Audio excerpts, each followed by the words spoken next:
Joining me now to discuss the broader safety issues here, David Kerley, former ABC News senior transportation correspondent, author of the Full Throttle Transportation newsletter, and David SOUCIE, seat and safety analyst, former FAA safety inspector. David and David, good to have you both on. Hey, Jim. Hi, Jim. David Kerley, let me begin with you. You've covered the airlines for years. A hole in a plane at 16,000 feet, this should not happen. When you look at this, what level of failure is this here? Because when you begin to hear about previous warnings, when you begin to hear about an airline that deliberately did not fly this plane over water, only over land in case there was an issue, that sounds to the unanointed like they knew something was wrong.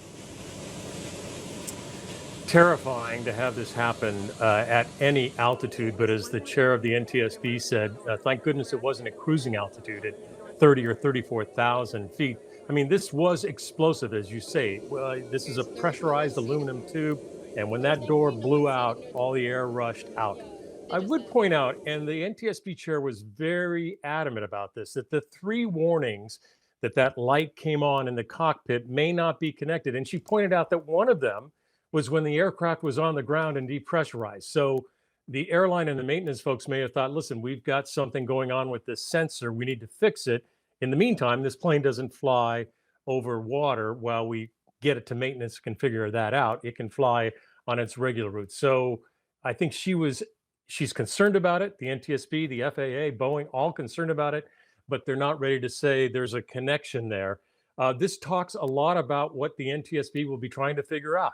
Was this materials? Was this the process in the way this door was put in? There are a myriad of things that they will get.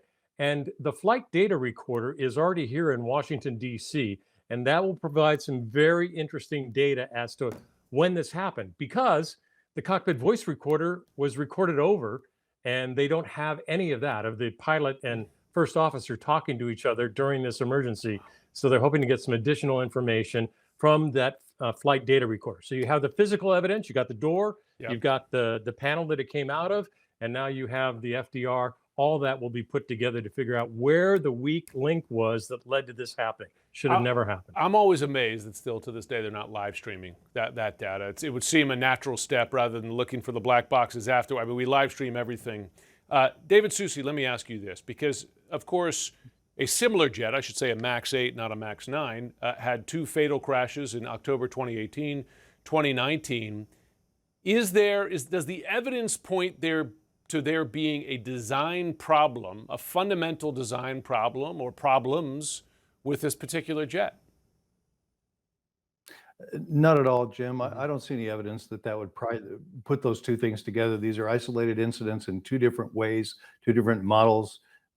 If it does indicate anything that's systemic, it would indicate that there's a systemic problem at Boeing with their philosophy about safety completely. And that would only be predicated on if this ties back to Boeing at this point.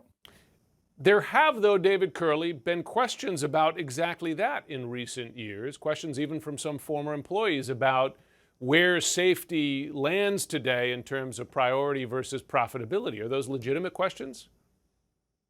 Well, all you have to do is look at the stock price today, and investors think that that's an important factor.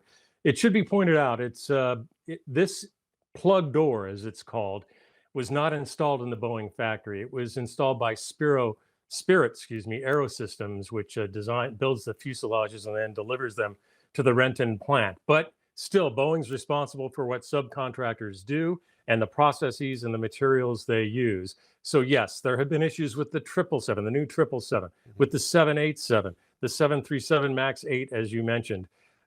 So it's another chink in Boeing's effort to kind of rebuild its reputation.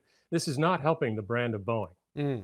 David SOUCIE, just a kind of news you could use segment for a moment here. If flyers look at this and if and when this jet is returned to service, should they have their own questions about whether they choose to fly on such a jet, if they have a choice even?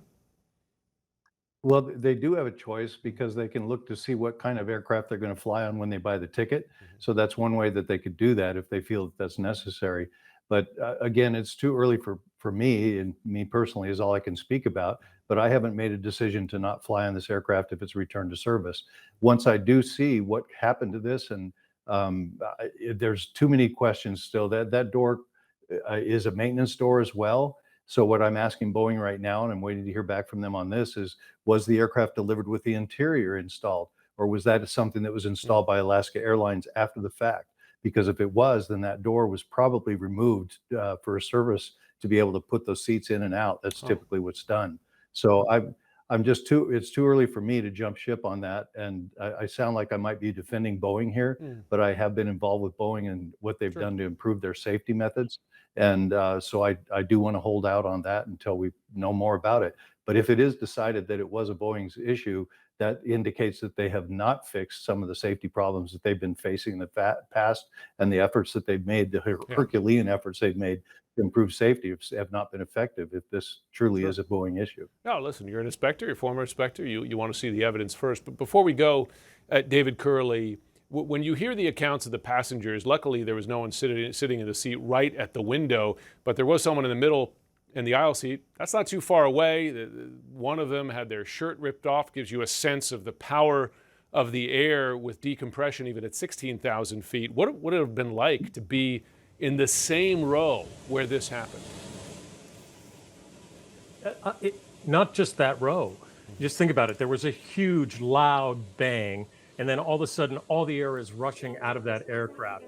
It had to be terrifying. And it's another reminder that when the flight crew tells you, when you're not up and about in the cabin, sit in your seat and put your seatbelt on, it's good advice, because you never know when you might have something like this, or even just some turbulence happen. Jim, one thing to point out, there are still MAX 9s flying. Not any with plug doors, but I think Boeing has about 209 or 10 that have been delivered. So they're about, 30, 40 still flying, because they don't have the plug door. The 171 are the ones that are grounded. Understood. A story certainly to keep following. David KERLEY, David SOUCIE, thanks so much to both of you.